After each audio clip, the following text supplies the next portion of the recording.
Olá, seja bem-vindo a mais um episódio do podcast Vivendo os Mitos com Joseph Campbell. E aqui eu vou continuar o capítulo 6, onde Campbell fala da Ilíada e da Odisseia. A gente falou da Ilíada no áudio passado e agora eu vou passar com vocês a parte da Odisseia, que é quando Ulisses, responsável aí pelo cavalo de Troia, terminou a guerra, conseguiu terminar com a guerra, agora ele vai voltar para sua casa, ele vai voltar para o reino de Ítaca. E eu comentei com vocês que ele cometeu um erro muito grave, que é dizer que não precisa dos deuses. O que aconteceu aqui com Ulisses? Ele foi atacado pela soberba, pelo orgulho, pela vaidade, pela autoimportância, de achar que ele é bom demais e consegue fazer tudo sozinho. E a volta dele, então, para casa vai ser uma espécie de uma purificação. Nesse caso, nesse aspecto, é uma purificação da soberba. E Campbell, dentro da sua interpretação de que a Odisseia é a volta da deusa, a purificação que vai acontecer com Ulisses é a purificação para que ele possa voltar a viver junto com o feminino, que é a sua esposa Penélope. Ele saiu de casa já faz mais de 10 anos, ele ainda vai demorar mais 10 anos para chegar, e a esposa dele está esperando por ele. Então, nesse retorno, Campbell diz que ele vai passar por uma espécie de uma purificação para aprender a lidar, a se purificar, para poder voltar a ser digno de conviver com o feminino. Então, são várias purificações, Acredito que Ulisses vai passar nas suas andanças. E o fato é que ele passa por muitos lugares, por muitas provas, por muitas situações que vão ensinar muita coisa para Ulisses. E para a gente também, porque afinal de contas a ideia de estudar mitologia é ver através dessas tradições como é que a gente reage na nossa própria vida. Então, quando eu tenho uma prova como da soberba, quando eu faço algo muito importante, aí eu tenho que lembrar de Ulisses, que ele se achou bom demais e acabou demorando 10 anos para voltar para casa. Então a gente vai lembrando dessas histórias e vendo como elas refletem vivências internas nossas. E por que isso é legal? Porque se você faz essa identificação, na história ele dá soluções também, não só apresenta problema. Então a gente pode se beneficiar das soluções que a mitologia mostra pra gente. Beleza? Então vamos lá falar da Odisseia. Bem, eles vão então voltar para casa no barco de Ulisses, ele e a sua tripulação. E segundo Campbell, nessa parte da obra existem 3 iniciações. A primeira é a de Ulisses, nosso herói maduro, que vai retornar para casa. A de Telêmaco, que é o filho de Ulisses, que em determinado ponto da história deixa a mãe para buscar o pai, É uma aventura sozinho que ele sai em busca da própria identidade, em busca da sua origem, que também é uma iniciação.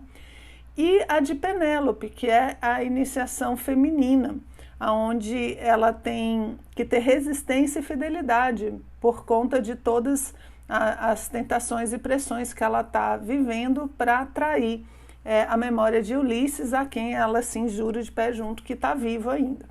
Então seria a iniciação da juventude, que é de Telêmaco, a da maturidade, que é Ulisses, e a da mulher, que é a história da Penélope, ok? Eu não vou falar todos os lugares que ele para, porque é muita coisa. Então a gente vai escolher alguns dentre aqueles que Campbell destacou para poder analisar um pouco e conhecer a história. Bem, terminada a guerra, ele entrou então no seu navio com sua tripulação e já para ali em uns 2, 3 lugares. E o que eu vou começar a destacar é quando ele para numa ilha que existem os comedores de lótus.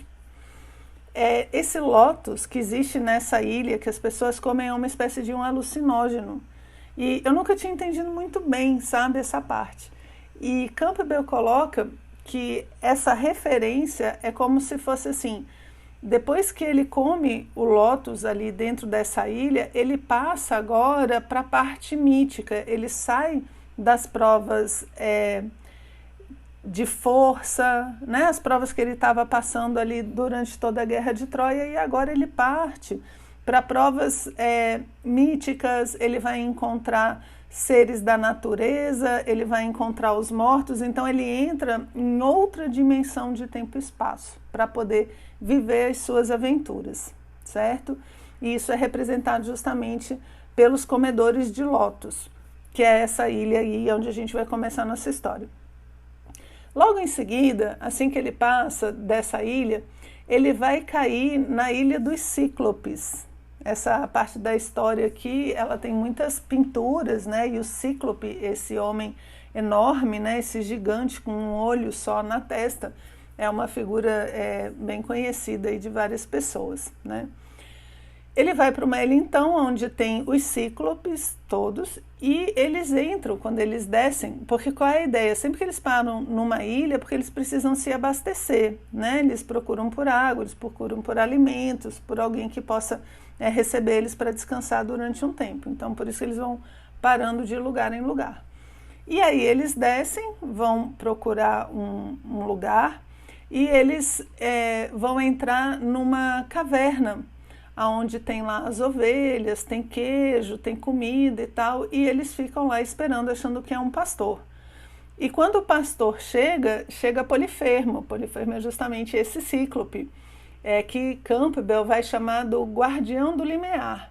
Eles saíram ali dos comedores de lótus, agora eles têm que passar pelo guardião desse outro mundo mítico, que ele vai entrar agora. Então, esse guardião é justamente a ilha dos Cíclopes com Polifemo. Aí Polifemo, quando ele chega, né, o pessoal dá aquela assustada e tal, e aí ele pergunta para Ulisses, né, qual é o seu nome? Quem é você? Qual é o seu nome? E ele responde assim, eu sou ninguém, meu nome é ninguém. Ele já pecou pela soberba lá, né? Aqui ele tem que negar quem ele é. É como se ele fosse negar essa identidade dele agora para começar a trabalhar essa outra mais subjetiva. E não deixa de ser uma espécie de humildade, né? Porque ele podia dizer, eu sou Ulisses, sou rei de Ítaca, eu faço, eu aconteço, eu ganhei a guerra de Troia e tal, mas não. Ele preferiu falar que ele era ninguém, que ele se chamava ninguém. Esperto como ele é, o que ele faz? Ele dá vinho para Polifemo. Polifemo fica de porre e dorme profundamente, não antes de devorar uns 2 ou 3 ali da tripulação. Ele fala, oh meu Deus, que jantar gostoso. Ele pega 2 lá, come e depois cai no sono. E aí Ulisses fica matutando como é que a gente vai sair daqui, né? Como é que a gente vai conseguir sair. E aí ele bola um plano, que é executado da seguinte forma. Eles conseguem pegar uma madeira e fazer uma espécie de uma flecha, né, de uma lança, e ferem o olho de Polifemo, cegam Polifemo. E ele fica assim, enlouquecido de dor e tal, e vai sair da gruta. Quando ele sai da gruta, ele tira a pedra que ele tinha colocado lá, que prendeu todo mundo lá dentro, e fica na porta, porque assim, eles vão ter que passar por aqui e eu vou pegar eles, né, e vou me vingar. Só que aí vem a segunda parte que Ulisses tinha bolado, que é o quê? Polifemo é um pastor, ele é cheio de carneiros lá dentro da gruta. Então ele coloca a tripulação toda e ele mesmo debaixo dos carneiros, né, presos ali na barriga do carneiro, e eles vão passando debaixo de Polifemo, que põe a mãe e fala, esses daqui são os meus carneiros que estão saindo para pastar. E fica aí esperando pela tripulação de Ulisses, que ele perde, né? Quando ele se toca do que aconteceu, eles já estão indo embora. E ele chama os irmãos, né, para ajudar ele. Aí ele fala, socorro, socorro, fui ferido. Aí eles perguntam, né, quem feriu você? Aí ele responde, ninguém me feriu. É muito interessante porque, assim, quando você não ostenta, né? É como se você não estivesse deixando rastros. E aí as situações não tem muito como te segurar, né? Então a humildade ali, essa coisa de não se gabar, fez com que ele sobrevivesse, que ele escapasse, percebe? Ele não tem como dizer quem foi, ele não tem como correr atrás disso. E aí ele vai embora, tal, né? E uma observação que Campbell faz é que o carneiro, ele é o símbolo solar, ele é o símbolo da consciência solar. Então, no momento em que eles conseguem fugir ali, amarrados nos carneiros, é como se fosse, a gente vai começar agora uma jornada da consciência, uma jornada solar, onde a consciência vai passar por diversas situações, né, para poder se tornar cada vez mais plena, que são as provas de Ulisses. E, ao mesmo tempo, a Penélope, lá, né, em Ítaca, está fazendo uma artimanha para poder ganhar tempo para esperar por Ulisses. O que aconteceu com Penélope? Já faz mais de 10 anos que Ulisses está fora e o pessoal falou, olha, você tem que escolher um novo marido, as suas terras não podem ficar sem cuidado, você não pode ficar sozinha aguardando, porque provavelmente ele já morreu, como morreu Aquiles, como morreu Castor, como morreu um monte de gente. E ela insistindo que o marido estava vivo. E o pessoal pressionando. Aí ela fala assim, eu vou fazer um tapete em homenagem ao meu marido, né? Vou fazer aqui, uns é tapete, outros dizem que é mortalha. Eu vou fazer aqui esse tapete e quando eu terminar eu vou escolher um novo marido. E o que ela faz? Ela tece durante o dia e ela desfaz o bordado durante a noite. Então ela cria e não cria, ela cria e destrói, cria e destrói. E aí Campbell associa isso aos ciclos, né, de início e fim. Lembra que a gente já associou em outros momentos a deusa, né, com a lua, justamente porque ela surge, né, cresce, fica cheia e depois ela morre. A associação do feminino com os ciclos lunares e os ciclos da natureza. Então ele fala que assim como a lua nasce, né, e morre, fica cheia e depois decresce, morre, também Penélope cria a sua tapeçaria e depois desmancha. Então Penélope está passando pela prova ali lunar, feminina, e o Ulisses está passando pela prova solar masculina, ali representado justamente pelos carneiros que salvaram ele e parte da sua tripulação. Parte porque a outra parte ele já tinha comido antes de cair no sono, né? Então ele diz que são as aventuras da consciência, né? Ulisses representando essas aventuras da consciência que vão acontecer já já. Então ele entra, né? A gente já passou por 2 ilhas, a próxima é a ilha de Circe. Circe é a sedutora, ela é uma espécie de deusa maia, uma deusa de ilusões. Ela representa as ilusões do mundo, né? E o mundo, ele é ilusão, os orientais trabalham muito bem essa ideia também, né? Ele é ilusão porque as coisas não duram, as coisas são muito voláteis. E justamente por serem muito não eternas, digamos assim, né? Elas morrem e elas renascem. E aí é interessante porque a Circe também faz uma tapeçaria, né? Parecida com a que Penélope está fazendo em casa. Só que ela é uma feiticeira e ela transforma os homens em animais. Então, quando Ulisses manda os seus batedores, Circe transforma todos eles em porcos. E aí Campbell alerta a gente da associação do porco com a deusa, né? O culto da deusa com o porco lá na Europa Antiga, certo? Então ele entra aqui como sendo uma recordação ainda de uma tradição ainda mais antiga do que a própria Odisseia. Aí o que acontece? Quando Ulisses está indo procurar pela sua tripulação, né, ou seja, ele vai ser encantado ali pela Circe, aparece Hermes. Hermes é o deus que une céu e terra. Ele é o mensageiro dos deuses. Ele é o que conduz a alma pelas provas, que conduz a alma do homem pelo submundo. E Hermes é enviado para ajudar Ulisses. E como é que ele faz isso? Ele dá uma planta. ele explica o que vai acontecer, ele fala, você vai chegar lá, você vai encontrar a Cis transforma todo mundo em animal e tal, sua tripulação já é toda porco, toma essa planta aqui, come ela, que aí você não vai cair no encanto de Circe.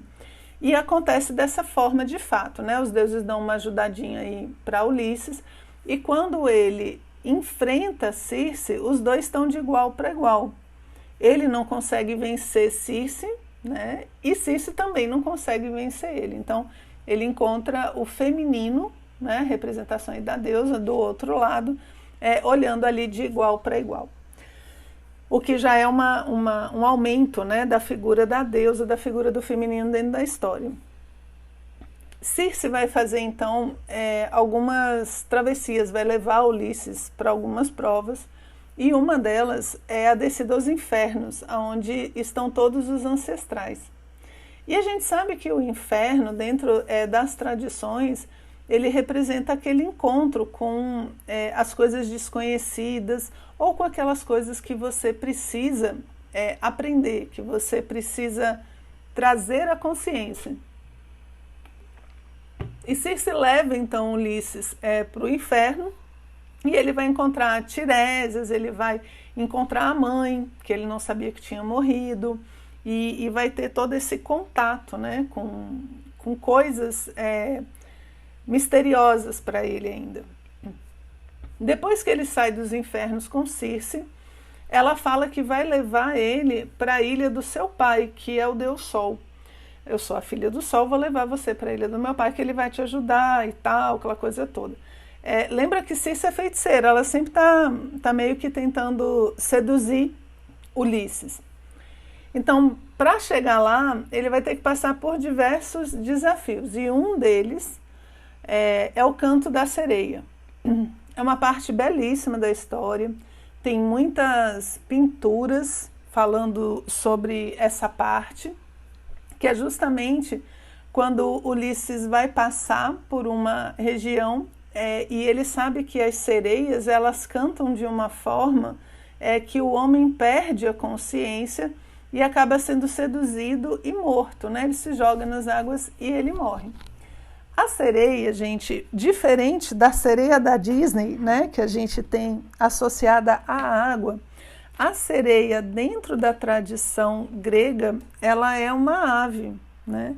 E ela canta, tipo uma ave de rapina, assim. Ela não é uma sereia que a gente está mais acostumado, não sei, né? Eu brinco dizendo que é a Disney, mas a visão deles é bem diferente. E aí eu achei interessante porque o Campbell faz uma interpretação do canto da sereia um pouquinho diferente da tradicional. Por quê? Uma das formas de interpretar o canto das sereias é justamente as seduções, os prazeres do mundo, que fazem você trair seus princípios. Então você é seduzido pelo canto da sereia. Você abre mão daquilo que você é e por isso acaba morrendo. E uma das formas de você vencer uma sereia que canta é cantar melhor do que ela. Essa é a pegadinha, né? Se você sublima os prazeres do mundo, essas tentações, você canta melhor do que a sereia. E aí você consegue chegar num outro patamar onde ela não te alcança. Dentro dessa interpretação, Ulisses, ele se segura no mastro do navio. Ele sabe que os seus tripulantes, né, o pessoal que está com ele, não tem condições de superar, eles vão ser seduzidos, então ele dá tampões de ouvido para todos eles, para passar ali pelas sereias, e ele mesmo se amarra no mastro do navio. Ele quer ouvir, né, ele sabe que ele vai ter que ouvir o canto da sereia, é a prova dele. Então ele se amarra justamente no mastro, que é o aspecto vertical, né? Se você pensar num barco, o barco em si ele é horizontal. E o horizontal, em geral, simboliza matéria, né? Porque na horizontal é como se fossem as águas da matéria. E na vertical, que é o mastro, é justamente aquilo que eleva, que junta a gente com as coisas divinas, metafísicas. Então, quando ele se agarra no mastro, ele está se agarrando às coisas que elevam o homem, que são as suas bases, os seus princípios, os seus valores. Então, ele se segura nisso para poder passar pelo canto das sereias. E é interessante porque a interpretação que Campbell dá, ela difere na ideia de que o canto da sereia vai fazer com que ele tenha uma experiência que tira ele da realidade comum e ele não consegue voltar para o dia a dia. O canto da sereia geraria uma desconexão da realidade, a pessoa ficaria meio enlouquecida. Por isso que é tão perigoso o canto da sereia. O interessante é que ele continua amarradinho ali no mastro, né? Então, a forma de se ater à realidade, cumprir com a missão no mundo, continua sendo também você estar atado aos seus próprios valores, aos seus próprios princípios, certo? E aí ele passa, então, pelo canto das sereias, né? Com bastante dificuldade ali, ele passa pelo canto das sereias, indo para a Ilha do Sol. E aí ele vai encontrar um outro probleminha no meio do caminho. Essa Circe é danada, né? O outro probleminha que ele vai encontrar é Scylla e Caríbides. É uma grande rocha, é um local que ele vai ter que passar obrigatoriamente, aonde de um lado tem uma enorme rocha e do outro lado um turbilhão de água, tipo um redemoinho. E ele tem que passar pelo meio, sem ser levado pelo redemoinho e sem bater na rocha. E quando a gente vê as adaptações, né, tem um filme muito antigo chamado Odisseu, né, eu acho que ele é de 67, 70, muito bom, muito bem adaptado, onde ele vai mostrando esses monstros, né, porque Caríbides ela é descrita não só como um redemoinho, mas um redemoinho que é a boca de um monstro, que tem dentes e tal. E a rocha não é só uma rocha, também é um animal, uma espécie de um monstro. E os dois se mexem, né? Justamente para fazer com que a pessoa não consiga passar pelo meio, que é a única forma de passar. Então, aí a gente já dá para ver a dica, né? A gente está trabalhando com a dualidade. O que Odisseu tem que fazer? Ele tem que conseguir passar no meio, andar por essa dualidade sem se debater e sem ser engolido, né? Sem se machucar e sem sumir.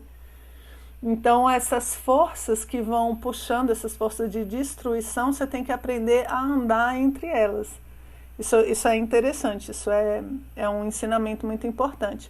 Quantas vezes na vida, né, a gente está caminhando e a gente tem essa sensação de que a gente ou vai se esborrachar ou a gente vai se afogar, porque a gente não consegue um equilíbrio e por isso não vê saída.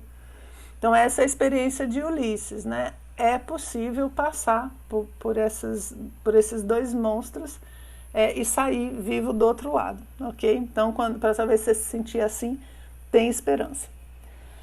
Aí ela chega na Ilha do Sol e tudo, e depois ele sai, né? Porque ele tem que voltar para casa, e ele vai cair na Ilha de Calipso. E na Ilha de Calipso, ele fica 7 anos. Calipso seduz ele e toda a tripulação. Ela oferece uma vida, assim, perfeita para os sentidos. A corte de Calipso é repleta de mulheres lindas, sempre tem muita bebida, muita comida, todo mundo muito feliz, muita dança, e ele vai sendo seduzido por isso. E ele acha que está lá há pouco tempo, né? Ele conta os dias pelo sol, e ele fala, eu só estou aqui há 7 dias. E ele vai se deixando levar, porque é pouquinho, é pouco tempo, né? O pessoal da tripulação tá relaxando, afinal de contas eles também lutaram tanto e tal. E ele vai ficando ali na Ilha de Calipso. Até que ele lembra de Penélope. Em algum momento desses prazeres todos e dessa vida inconsciente mais perfeita, ele lembra de Penélope. E aí Hermes fala para Calipso, né? Lembra que o Hermes está dando uma ajudinha aí. Fala para Calipso, Calipso, você vai ter que deixar ele ir. ele precisa voltar para casa, né? Retire seu feitiço, deixa ele ir embora. E quando ela retira o feitiço, aí é que Ulisses percebe que ele passou 7 anos nessa ilha e não 7 dias. Eu gosto muito dessa parte da história, né? E por que eu gosto? Porque é exatamente assim que a gente faz com as coisas na nossa vida, né? A gente procrastina, a gente fala, não, só mais um pouquinho, não tem problema, aqui tá tão bom. Ah, esse negócio vai ser difícil, vou começar ele mais tarde. E a gente vai adiando as coisas. Esse projeto que eu quero fazer vai dar muito trabalho, vai me tirar do conforto. Não, eu vou deixar ele para o ano que vem. E a gente vai se deixando levar. E quando a gente vê, a vida passou, né? Aqui no caso, passou um ciclo completo, que é um ciclo de 7 anos. Então, quando a gente está se deixando levar pelo cômodo, pela zona de conforto, né? Procrastinando as coisas, lembre-se que você pode estar sendo seduzido, né? Você pode estar aí na ilha de Calypso sendo seduzido, ok? Aí Hermes fala, Calypso, larga ele, deixa ele voltar para casa. E aí ela libera e ele vai acabar naufragando, né? Poseidon falou que ele ia sofrer, rapaz. E aí ele acaba naufragando e vai bater numa ilha chamada Ilha dos Feaces. E ele encontra a filha do rei, que é Nausíaca, que é uma menina muito pura e tal, e leva Odisseu, altamente interessada nele, né? Leva ele para o rei. E lá, no banquete que o rei faz para ele, é que ele conta a história, né? A Odisseia é ele contando para o rei dessa ilha todas as histórias que aconteceram. Por quê? Porque ele está sendo muito esperado. Ele fala que como se houvesse uma tradição, né? Aonde está Ulisses? Todo mundo quer saber onde está Ulisses, né? Telêmaco saiu correndo atrás de Ulisses, ninguém encontra. E de repente Ulisses está lá nessa ilha conversando com o rei e o rei pergunta, mas o que aconteceu com você? E ele conta todos os lugares pelos quais ele passou e tudo mais. E aí o rei fala, não, pode deixar que eu vou levar você para Ítaca. E aí, porque ele naufragou, não tem mais barco, né? Aí o rei deixa ele adormecido na praia de Ítaca. E é interessante isso dele deixar adormecido, né? Lembra que ele entrou para o lado mítico quando ele comeu lá o lótus? Agora ele desperta para o mundo real de novo. Então é como se ele tivesse adormecido, fazendo essa vivência interna, e agora ele acorda na praia da sua ilha, né? do seu reino, que é Ítaca. E ele não pode se mostrado, digamos assim, falar, cheguei, galera, e tal. Por quê? Porque tem um monte de pretendentes que estão na casa dele, e que se souberem que ele chegou, vão matá-lo, né? Porque está todo mundo de olho na Penélope e nas terras dele. Então ele tem que voltar com muito cuidado. Ele volta disfarçado de mendigo. E aí aos poucos as pessoas vão lembrando dele, né? Vão reconhecendo ele. E aí ele fala, não, né? Não fala que sou eu e tal. Eu preciso preparar a minha entrada para que eu possa tomar de volta o meu lugar, tomar de volta o meu reino. Então veja que interessante, ele passa 20 anos fora, e aí agora que ele volta para casa, ele não pode simplesmente chegar e falar, galera, cheguei, né? Pode todo mundo ir embora. Ele agora vai ter que fazer um estratagema para recuperar o lugar dele. Percebe? É um lugar que ele perdeu e que agora ele tem que conseguir reconquistar. E nesse mesmo momento em que ele chega, Penélope resolve abandonar a tapeçaria. O pessoal descobre o que ela está fazendo e tal, dá uma confusão, ameaçam ela de novo, pressionam, ela fala, tá bom, tudo bem, eu vou escolher o novo rei de Ítaca, eu vou escolher um marido. Ela fala, só que a minha escolha vai ser um teste. Eu vou casar com aquele que conseguir dobrar o arco do meu marido, colocar o fio no arco, soltar uma das flechas que vai passar por dentro do aro de 12 machados. Deixa eu tentar explicar melhor isso aqui para vocês. Ó. Imagina a cena. Chega a Penélope lá, pega 12 machados, coloca eles de cabeça para baixo. Eles têm como uma espécie de um aro, né? É como se ela alinhasse 12 aros, um atrás do outro, assim, nas pontas do machado. E o machado é sempre interessante, porque ele é o trabalho interno e externo, né? É uma ferramenta para construir e para matar. É um símbolo de conexão da dualidade. E ela escolhe 12. 12 a gente sempre dá uma olhadinha aí nos signos, né? Os 12 meses do ano, os 12 apóstolos, né? A gente sabe que também é um número simbólico. Aí ela alinha todos eles. Então, se você olhar assim de lado, né? Se você olhar de frente, você vai ver só uma espécie de um túnelzinho.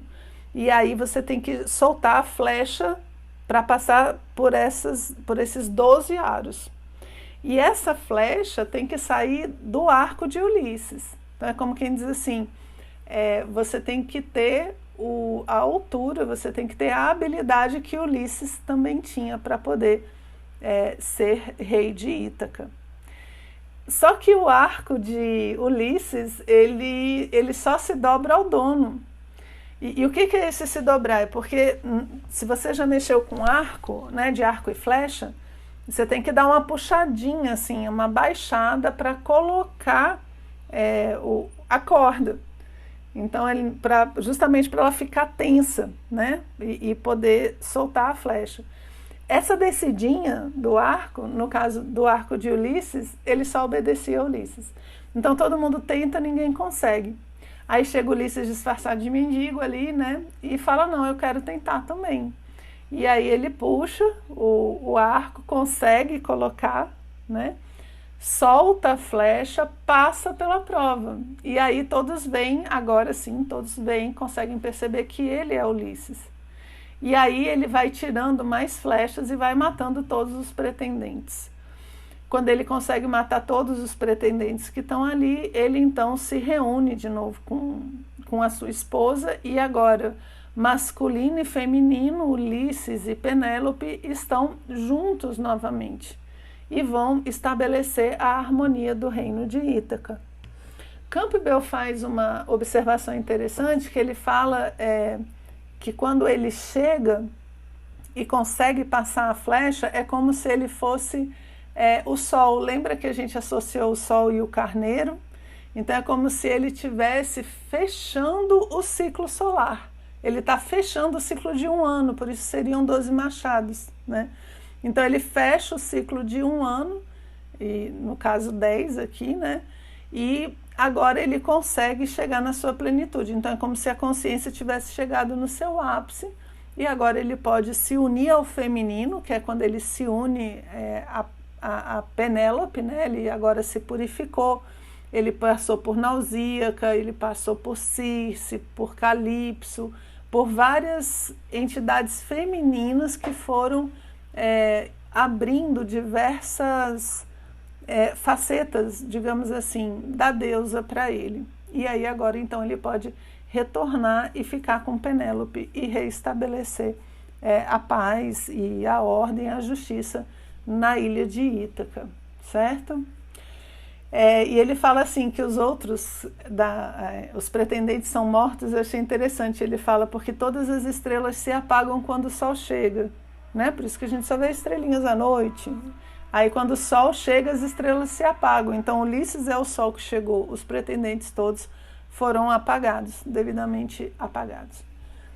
Então essa seria um resumo, mega resumo da parte da Odisseia, que para Campbell, eu até tirei a frase aqui, ele interpreta assim, ó, é a viagem arquetípica ao mar noturno e retorno ao tempo de reajustar-se ao princípio feminino. Essa é a interpretação, então, que ele faz da volta de Ulisses para casa. Eu vou dar só uma dica para vocês. Se vocês tiverem interesse de ler a Ilíada e a Odisseia, aconselho que vocês comecem por uma leitura, que não tem costume de ler em verso, né, de ler poesia, que vocês façam a leitura das adaptações para prosa. Porque o que acontece? Esses grandes livros, eles são poemas. A Ilíada e a Odisseia é feita em verso, com uma rima muito, muito rígida, né? A forma de fazer as rimas. Assim, livros como Mahabharata, né, em hindu, também são poesias. Assim como Fausto de Goethe também é um poema. A gente tem muita dificuldade com isso, com poema, não é uma coisa muito comum para a gente. Então, se você tiver interesse de ler essa obra, Ilíada e Odisseia, aconselho você começar fazendo isso com uma adaptação para texto corrido, que é a prosa, que aí ele fica como um livro, como uma espécie de um romance, que para a gente é muito mais fácil de assimilar do que o poema, uma tradução do poema, tentando botar os versos e tal. Aí depois que você sabe a história e tudo, aí a gente pode partir para o poema em si e curtir também toda essa parte literária, né? Não só mitológica, mas toda essa parte literária. Espero que tenham gostado. Já a gente volta para o próximo capítulo do livro do Campbell falando sobre as deusas.